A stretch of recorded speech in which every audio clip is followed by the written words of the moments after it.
FATF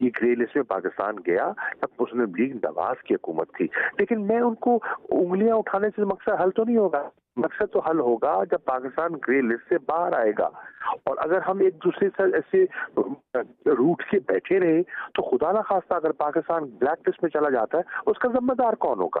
اگر آپ کہیں حکومت نہیں، حکومت تنہا نہیں ہوگی، یہ ذمہ داری سب کی ہے اور سب کو اپنی ذمہ داری نبھانی ہے. شاہ صاحب آپ فیٹف میں موجود انڈین لابی کی شاید بات کر رہے ہیں، اس طرف آپ اشارہ کر رہے ہیں، اور وجہ کیا ہے کہ کالعدم تنظیموں کے خلاف اقدامات کے باوجود اس بات کا خطرہ ہے کہ پاکستان کو بلیک لسٹ کر دیا جائے گا لابیز کی وجہ سے؟ کوئی شک و شبہ تو ہے نہیں. انڈیا تو واضح طور پر کہہ چکا ہے کہ ان کی منصوبہ بندی ہے کہ پاکستان کو گرے لسٹ میں دھکیلا جائے. ان کی سٹیٹڈ پالیسی ہے، ان کی سٹیٹڈ پالیسی ہے کہ پاکستان کو طور پر تنہا کیا جائے. یہ تو اللہ کا کرم ہے تو ان کو ناکامی در ناکامی ہو رہی ہے. ان کی سٹیٹڈ پالیسی کے باوجود ابھی یورپین یونین کی وزیر خارجہ ہو کے گئی ہیں اور ایک نیا اسٹریٹجک انگیجمنٹ پلان ہم نے یورپین یونین جس میں 28 ممالک شامل ہیں یورپ کے، ان کے ساتھ ہم نے سائن کیا ہے. لکسمبرگ کے فارن منسٹر ہو کے گئے ہیں. OIC میں ہمیں کامیابی حاصل ہوئی ہے. استنبول میں اسلاموفوبیا پہ ہم نے مسئلے کو نمایاں طور پر اٹھایا ہے. ہندوستان بھارت تو اپنی کوشش پہ لگا ہوا ہے. یہ ہمیں سوچنا چاہیے نا، اور یہ ہمارے اپوزیشن کے قائدین کو بھی اس چیز کو سوچنا چاہیے. وزیر خارجہ شاہ محمود قریشی صاحب، thank you so much for joining us. ناظرین، وقت ہوا چاہتا ہے ایک بریک کا، جس کے بعد اسی ٹاپک کو ہم جاری رکھیں گے. ہمارے ساتھ رہیے.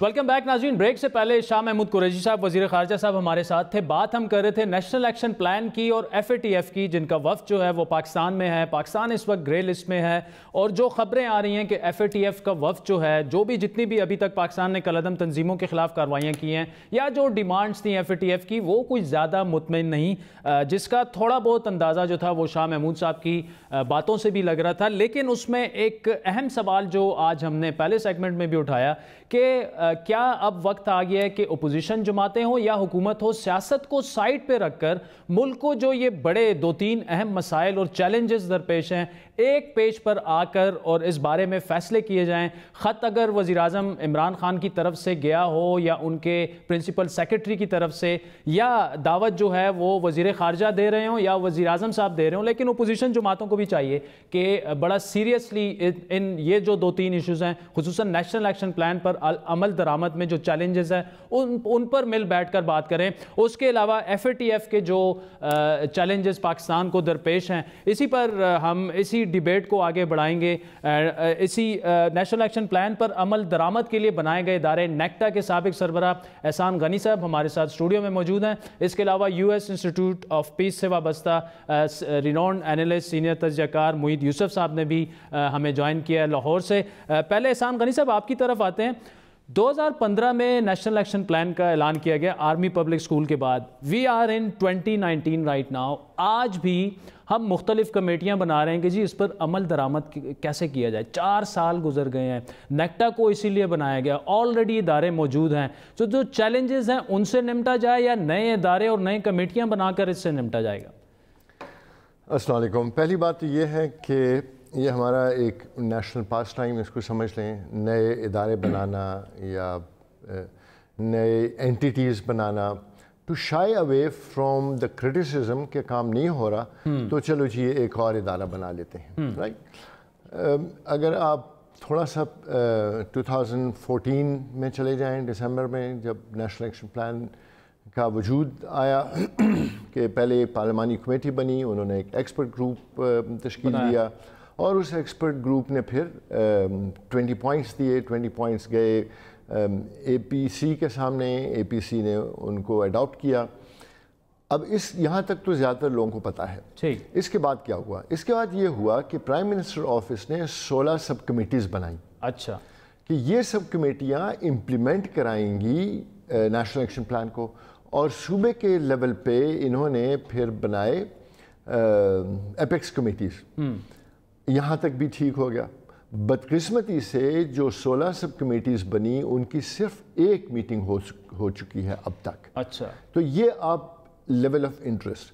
اب پرابلم کہاں پہ تھی؟ سب کمیٹیوں کے ساتھ بھی تھی، لیکن میجر پرابلم تھی پرائم منسٹر آفس میں. جی. اور پرائم منسٹر آفس میں یہ پرابلم تھی کہ انہوں نے سال میں 6 مہینوں میں 4 سالوں میں یہ نہیں پوچھا ان سے کہ آپ کو ہم نے یہ کام دیا تھا، آپ نے کتنی میٹنگز کی، اس کے منٹس کدھر ہیں، اس کے ڈیسیجنز کیا ہیں، ان کے فالو اپ کیا ہیں، رائٹ. تو میں ہمیشہ یہ کہتا ہوں کہ نیشنل ایکشن پلان نے اگر ملک اور قوم کی جو توقعات تھیں ان سے اس پہ پورا نہیں اترے تو اس میں پورے کا پورا الزام جاتا ہے پرائم منسٹر آفس کو. انہوں نے کبھی اون نہیں کیا، انہوں نے انٹیریئر کو دے دیا، انٹیریئر ڈیڈنٹ وانٹ اٹ. ٹھیک. تو یہ پرابلم. اچھا معید آپ کی طرف آتے ہیں. احسان غنی صاحب کو آپ نے سن لیا، آپ کیا سمجھتے ہیں کہ ابھی تک چیلنجز کیا رہے ہیں؟ اب جو 2-3-4 ویک سے ہم یہ اقدامات اٹھا رہے ہیں، ابھی بھی یہ کہا جا رہا ہے کہ جی فیٹف جو ہے وہ ان اقدامات سے مطمئن نہیں ہے. آج بھی ایک ورکنگ گروپ بنا دیا گیا ہے کہ جی نیشنل ایکشن پلان پر عمل درآمد جو ہے یہ اب اوورسیز کو کریں گے. لیکن آپ کے خیال میں چیلنجز کہاں پر ہیں، کہاں پر تھے اور کہاں پر اس وقت کیا چیلنجز ہیں؟ دیکھیے بہت شکریہ عادل. دیکھیے پہلی بات تو یہ سمجھنا ضروری ہے کہ جو نیشنل ایکشن پلان تھا یہ ایک سانحے کے نتیجے میں بنا تھا. یہ جو ایکسپرٹس گروپ کی بات ہے احسان غنی صاحب نے بالکل ٹھیک کی، لیکن اس کے پیچھے کوئی پریپریشن نہیں تھی. وہ 20 پوائنٹس آئے، پھر کمیٹیز بنی. احسان غنی صاحب میرے سے بہتر جانتے ہیں ان 20 میں سے کتنی کمیٹیز ایک ہی شخص ہیڈ کر رہے تھے. تو وہ تو ڈیڈ آن ارائیول تھا، کبھی چل ہی نہیں سکتا تھا، بیوروکریسی میں پھنس گیا اور وہ پہلے دن سے پتا تھا کہ وہ معاملہ کس طرف جانا ہے. دوسری بات کہ نیشنل ایکشن پلان کو مارکیٹ نہیں صحیح طرح کیا گیا. مجھے یاد ہے احسان غنی صاحب جب نیکٹا کے چیئرمین تھے تو کافی دفعہ میری ان سے بات ہوئی اور یہ مجھے بتاتے تھے کہ ہم نے یہ کیا یہ کیا یہ کیا، اور میں ہمیشہ بڑا امپریس ہو کے باہر نکلتا تھا کہ جی اچھا یہ چیزیں ہو رہی ہیں. لیکن جو باہر بات ہوتی تھی وہ یہ تھی کچھ بھی نہیں ہو رہا، سارے سو رہے ہیں، کسی کو پتہ ہی نہیں کیا کرنا ہے. کیونکہ دیکھیے جو چینجز لانا چاہ رہے تھے اس وقت احسان غنی صاحب، باقی عہدیدار، یہ جنریشنل چینج ہے. آپ مائنڈ سیٹ چینج کرنے کی بات، ہیٹ مٹیریل جو ہے وہ ختم کر رہے ہیں، انتہا پسند تنظیموں کے خلاف جو کاروائیاں ہیں وغیرہ وغیرہ، یہ اوور نائٹ چینجز نہیں آتی. یہاں پہ ایسے تھا کہ نیشنل ایکشن پلان ایک کوئی معجزہ ہونے لگا اور اس سے معاملات ٹھیک ہو جائیں گے. تو کسی حد تک کوئی تھوڑی بہت پیش رفت ہوئی ہے، لیکن بہت سی چیزیں باقی ہیں. آپ نے معاملہ شروع کیا تھا عادل فیٹف سے. جی دیکھیے یہ وہ تلوار ہے جو ہمارے سر پہ اس وقت منڈلا رہی ہے اور منڈلاتی رہے گی اگر ہم نے معاملات کو سلجھایا نہیں. اب پرابلم یہ ہے کہ وہ بد سے بدنام برا والی بات ہے. اب آپ کہہ رہے ہیں ایکشن پاکستان نے لیے ہیں یہ پلوامہ کے بعد، بالکل. مسئلہ یہ ہے کہ دنیا کہتی ہے جی تاریخ ایسی ہے، ایکشن تو پہلے بھی ہوئے ہیں، ہم نے اس بات کو مانتے، اب اور کر کے دکھائیں. اب پاکستان یہ بات کر رہا ہے کہ بھئی آپ یہ لسٹ دیکھیے جو ہم نے چیزیں کی ہیں. وہ کہتے ہیں نہیں جی یہ پہلے بھی ہوئی اور کریں، اور اس وقت کی نہیں جا سکتی، اس کی بیشتر وجوہات ہیں، قانونی وجوہات ہیں وغیرہ. تو یہ بڑا پیچیدہ معاملہ ہے اور اس کو بڑے ہی تحمل سے اس پر جو ہے وہ عمل درآمد کرنا ہوگا. بلیک لسٹ گرے لسٹ والی بات نہیں ہے. میں کہتا ہوں فیٹف ہو یا نہ ہو اس کو آپ بھول جائیں. یہ معاملات ہم نے پاکستان کے لیے اندرونی طور پہ خود کرنے ہیں. میں تو اس بات سے بھی میرا اعتراض ہے کہ جب کوئی سر پہ مصیبت پڑتی ہے تو سارے 10 دن کے لیے سیدھے ہو جاتے ہیں، پھر معاملہ وہیں چلا جاتا ہے. تو اب تھوڑا سا ہمیں فوکس کرنا ہے. وزارت خارجہ بھی، وزارت خزانہ بھی اپنا اپنا کام کر رہے ہیں. یہ بہت اہم مرحلہ ہے. میں صرف یہ بات آپ کو کر دوں، یہ میرے سے بہت لوگ بات پوچھتے ہیں، اگر خدا نہ خواستہ پاکستان بلیک لسٹ میں گیا تو یہ جتنی گفتگو ہو رہی ہے معاشی ترقی اور ٹرن اراؤنڈ اور فلاں پیسے آئے اور فلاں گئے، ہم 2 دن میں اپنے گھٹنوں پہ ہوں گے.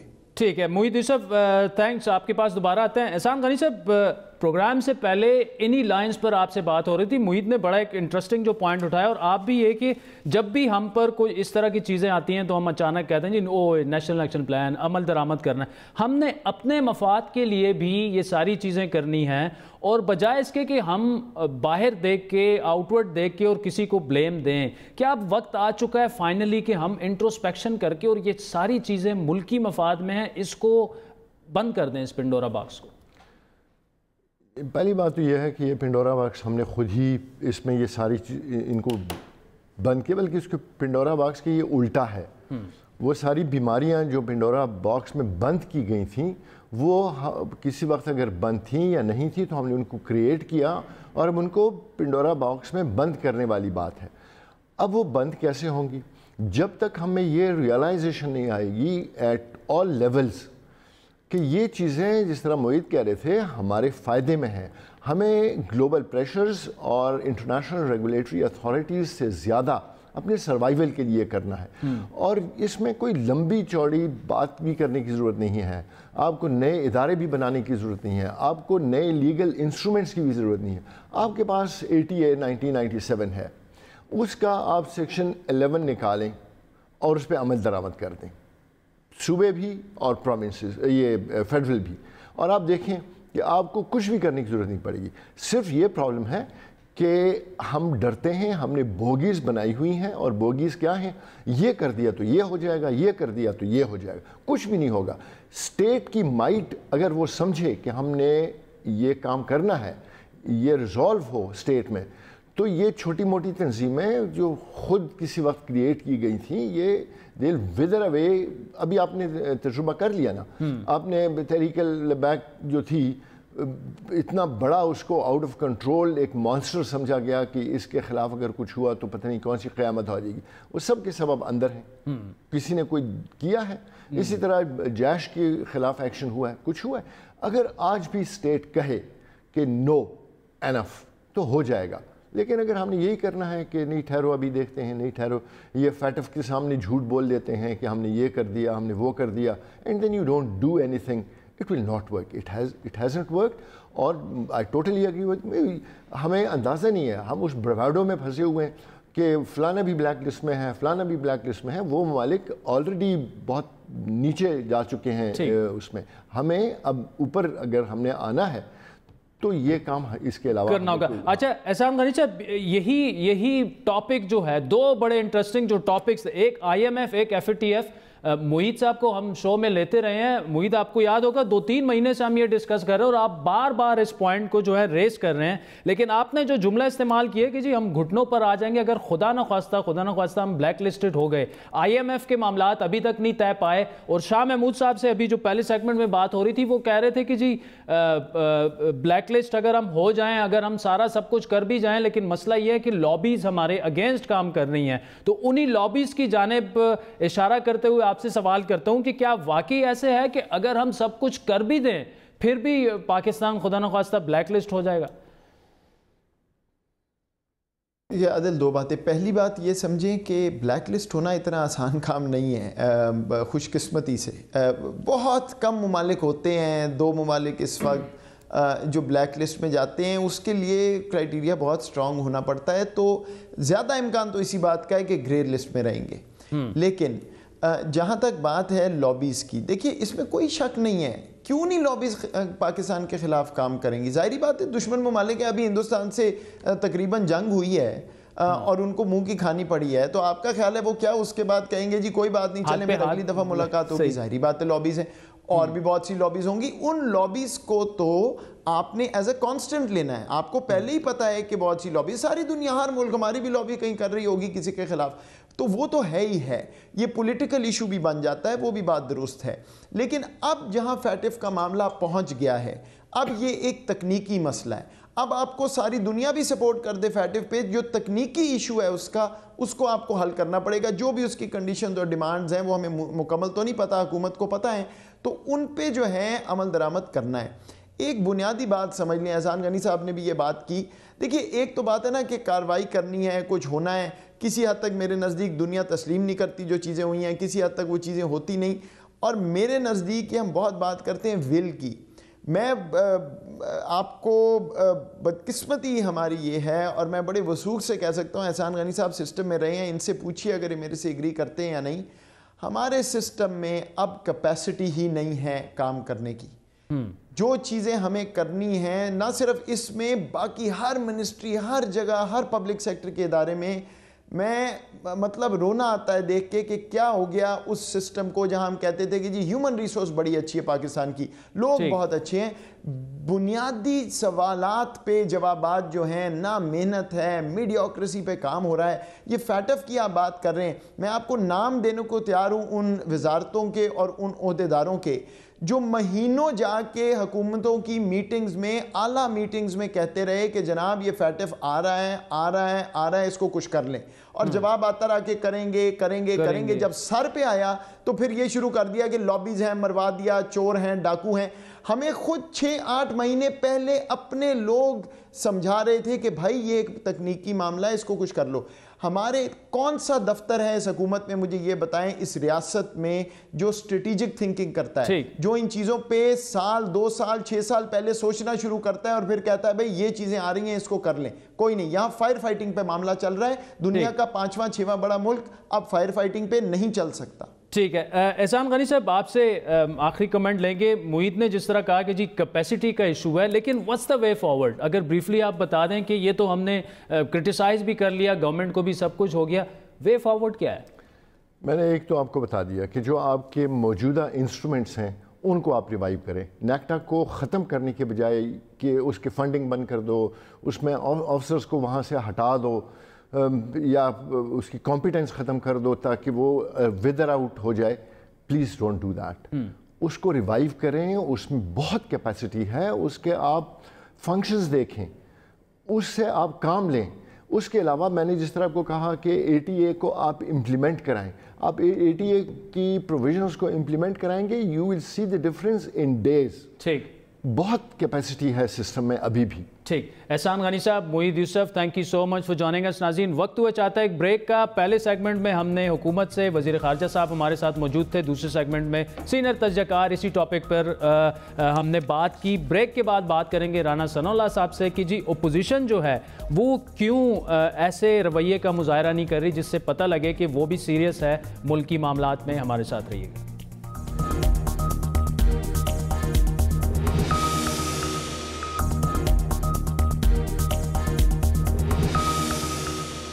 ویلکم بیک ناظرین. بریک سے پہلے بات کر رہے تھے نیشنل ایکشن پلان کی، فیٹف کی. ابھی بریک کے بعد جو ہے ملٹری کورٹس کی بھی بات کریں گے. رانا ثناء اللہ صاحب مسلم لیگ نون کے سینئر رہنما ہمارے ساتھ موجود ہے. رانا صاحب، الیکشن کمیشن میں 2 ممبران کا معاملہ حل نہیں ہو پا رہا. پرائم منسٹر نے شہباز شریف کو خط لکھا، اس پر شہباز شریف کا جواب بھی آ گیا کہ جی آپ کو یہ لیٹر خود سائن کرنا چاہیے تھا، خود ایڈریس کرنا چاہیے تھا اپوزیشن کو. تو وزیراعظم صاحب اگر مشاورت کرنا چاہ رہے ہیں اہم معاملات پر، نون لیگ پیچھے ہٹ رہی ہے، تھوڑا سا مفاہمت کا مظاہرہ اپوزیشن کو بھی کرنا چاہیے.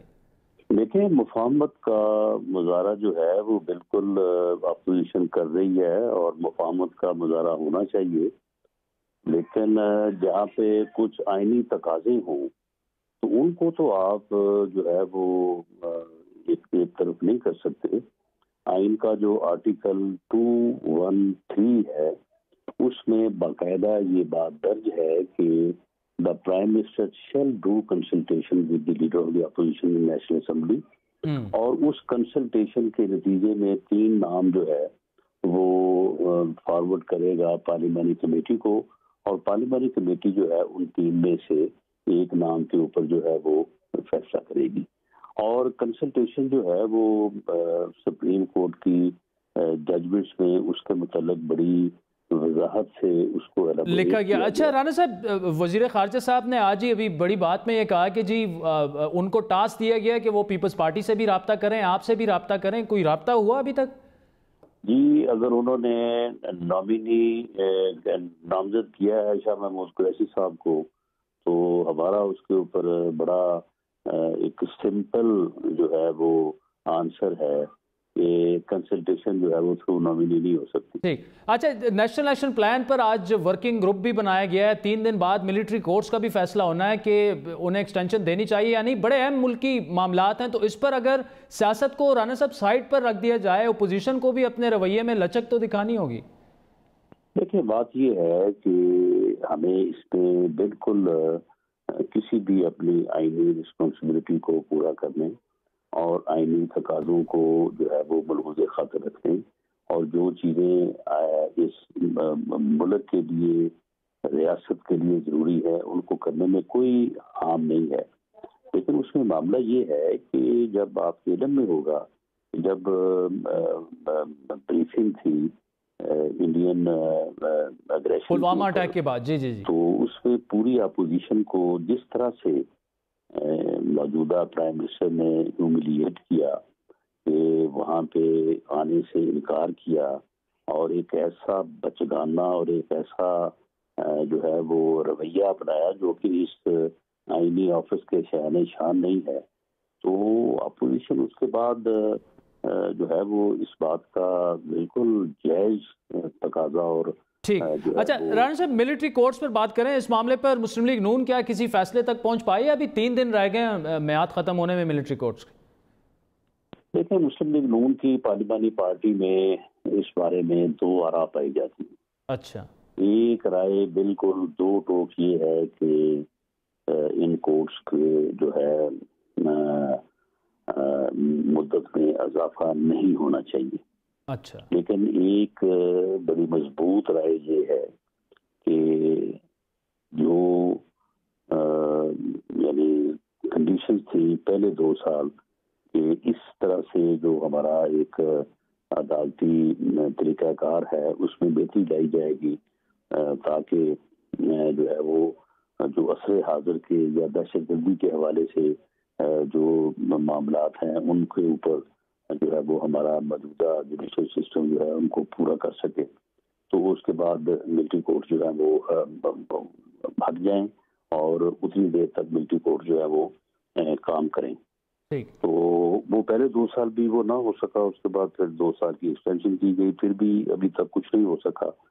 تو ایک رائے یہ ہے کہ ملٹری کورٹس میں ایکسٹینشن کی جائے، لیکن ساتھ اس بات کو طے کیا جائے، ٹائم لائن دی جائے کہ اس ایکسٹینشن میں وہ تمام ضروری جو ریکوزٹ ریکوائرمنٹس ہیں ان کو پورا کیا جائے گا اور ہمارا جوڈیشل سسٹم جو ہے اس کو اس لیول پہ لایا جائے گا کہ ملٹری کورٹس کے ہٹنے کے بعد یا ان کی مدت یا 3rd ایکسٹینشن پوری ہونے کے بعد جو ہے وہ سسٹم جو ہے اس کی جگہ لے سکے۔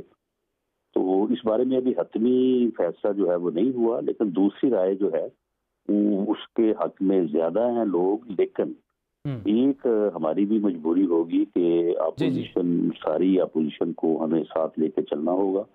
ایم ایم اے کیا اس بارے میں خیال ہے اس کا ہمیں ابھی تک معلوم نہیں ہے، انہوں نے اپنی جو ہے وہ رائے کا اظہار نہیں کیا، لیکن پیپلز پارٹی کے بارے میں یہ معلوم ہو رہا ہے کہ شاید انہوں نے اس بارے میں فیصلہ وہ کر چکے ہیں کہ ملٹری کورٹس کی ایکسٹینشن نہیں ہونی چاہیے۔ جی، رانا ثناء اللہ صاحب، تھینکس فار جوائننگ اس۔ ناظرین، آج کے پروگرام پر آپ کے فیڈ بیک کے منتظر رہیں گے۔ ہمارا ٹویٹر ہینڈل ہے @بڑی بات۔ مجھے میری ٹیم سمیت اجازت دیجیے، خدا حافظ۔